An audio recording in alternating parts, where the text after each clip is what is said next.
So welcome to the Emporium Outdoors. My name is Michael and today is New Machine Day. So Esme and I are very excited. Do you know what we're going to get, Esme? Let's just wait and see. We're just waiting for it to come out of the wash bay and we have the trailer with us, so very exciting. Let's see if you guess right which one I was going to actually pick up. This is the new machine. And look who it is. Who is it, Esme? What do you think? So this is the new 570 mid-size.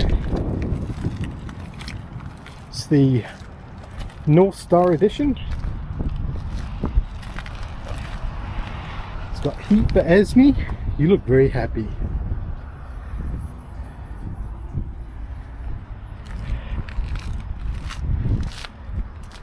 And it's blue, not my favorite color, but I'll take what I can get today. I had to modify my trailer slightly. It's all good. Okay, let's get loaded up. So we're back home now and we're taking a look around the machine, see what we've purchased, and to go over a few things about why I chose this machine over some other things. So I had three main deciding factors. One, had to fit on my trailer. I have a 5x10 trailer, what's actually pretty restrictive. I should have got a bigger trailer, then I could have opened up my options a bit more. Secondly, it had to have a cab with heat. And thirdly, it had to have a decent dump box. So it actually reduced my choice significantly. So what did I consider alongside this? So the Pioneer 520, the Pioneer 700, I think that's like 60 inches as well, pretty tight. Obviously the Ranger mid-size, and the other one was the U-Force 600. So the reason I didn't go with the Pioneer 520 is I've already had one and I wanted to have something that was unique and something interesting for the channel, firstly. The Pioneer 700, I couldn't see that there was a cab option really. I've seen a few with cabs. And I couldn't actually get it straight away with a cab on it. It was a bit of a palaver to get that. The other thing with the Pioneer 700, and I know people in the comments have said otherwise, but a lot of what I've read is the limitation of the 3-speed transmission. It has strengths and weaknesses, obviously. It doesn't have a belt, a CVT system, but it has just 3 straight gears.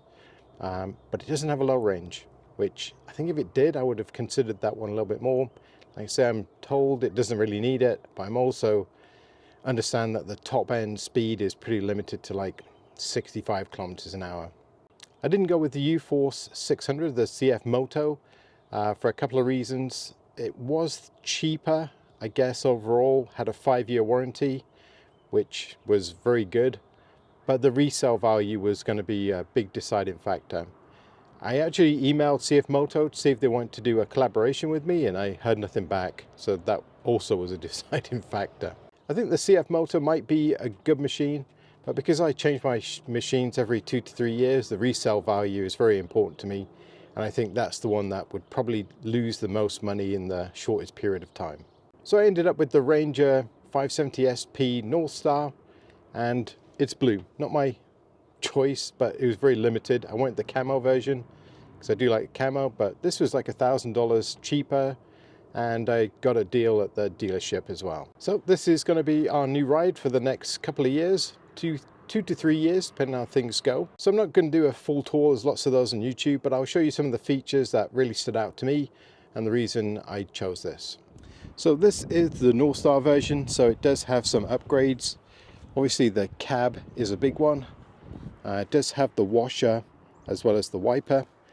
This is glass windscreen, but doesn't tip out. So that's something that's a little bit different. On the full size, they do have a tip out windshield. There is one available, but it's $1,500 Canadian. On the doors, they have windy handles. So on my Can-Am Defender, I had electric, but the cab was much bigger and it was a pain kind of reaching across. This one's a little bit more compact, so it shouldn't be a problem. On the premium pack, as well as the NorthStar, you get the alloy wheels as well as better tires. These have a much better tread. The other thing to note is the front bumper is set up, it's plow ready, so it has the mounting points where you can actually lock the plow straight in, and I think the base models don't. You have to obviously figure that out. I'm not sure what the fix is for that.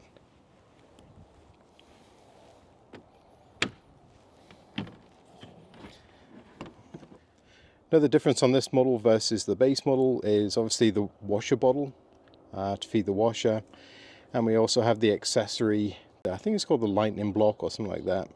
So we've got 3 empty slots that we can do that. Comes with a factory winch as well, which is the Polaris winch just under there, which is nice. I don't have to wire the winch in.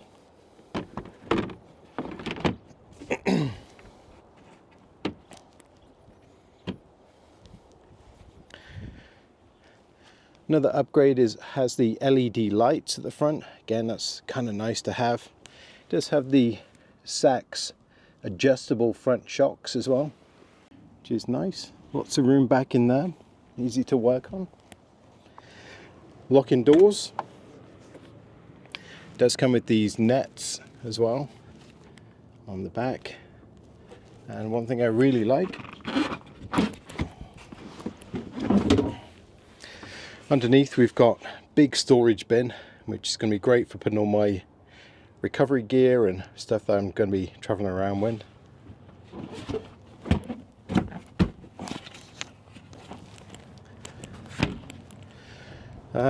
Seats are really nice.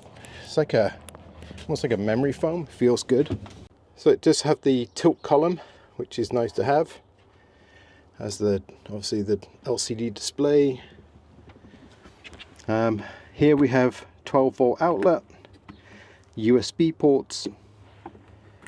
It's the charge port for keeping the battery tender, and there's another 12-volt outlet as well, which is awesome. So on the traction side, we've got 3 modes. This is the turf mode, rear-wheel drive and all-wheel drive. That's nice so it doesn't tear up your lawn. We've got the heater controls, which is unique to the NorthStar as well, and absolutely cavernous glove box. Very cool. There are outlets. I've counted 5, I think. So just 1 outlet here, 1 here, 1 underneath. Yeah, I think it's just 1 underneath. There's another one on top and another one out front for the heat. So I should get this windshield pretty defrosted.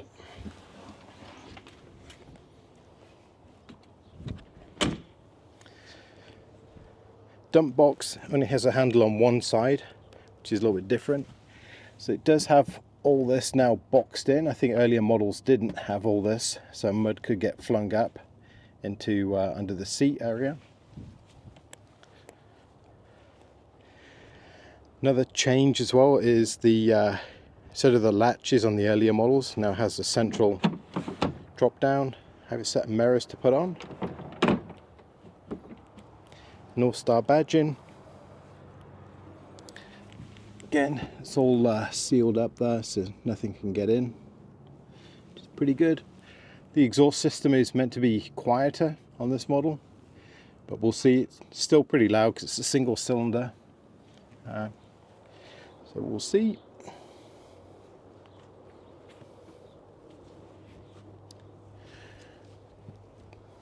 So the doors do flip back quite a bit as well, which is nice. We have 2 sets of cup holders, 1 at the bottom, 1 at the top, and we have a headliner as well, but no light. So another feature that I really wanted is easy access for the dogs, and this is low enough so Esme can climb in herself if she wants to just go into the footwell. We'll see if she'll do that right now. Lizzie, Lizzie, tunnel, tunnel, up, up, come on Lizzie. Tunnel. Good girl, good girl. So I'll probably go over the machine in more detail once I get it out onto the backcountry, etc. Today I'm just going to get the mirrors put on, and I think that's all I need for the moment. I'm going to load it up with some gear for an upcoming trip this weekend. I'll be leaving today. So stay around and stay tuned for that. Hopefully get that video out to you next weekend. So this is a quick summary.